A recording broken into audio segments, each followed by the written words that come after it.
The Great Object of Life, June 9.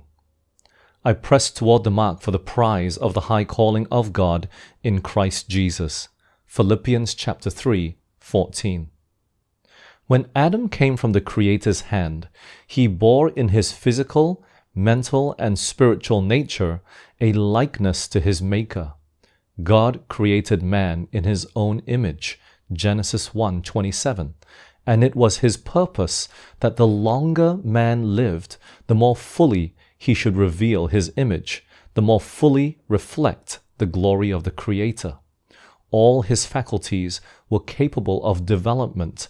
Their capacity and vigor were continually to increase. Vast was the scope offered for their exercise, glorious the field opened to their research.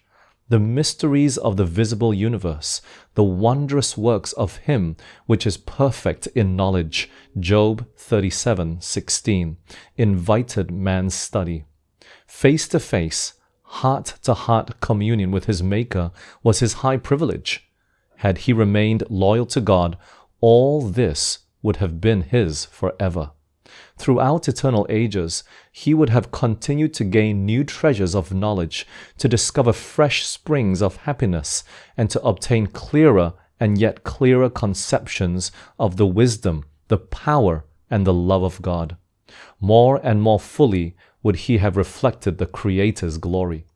But by disobedience, this was forfeited. Through sin, the divine likeness was marred and well nigh obliterated. Man's physical powers were weakened, his mental capacity was lessened, his spiritual vision dimmed. He had become subject to death, yet the race was not left without hope. By infinite love and mercy, the plan of salvation had been devised, and a life of probation was granted.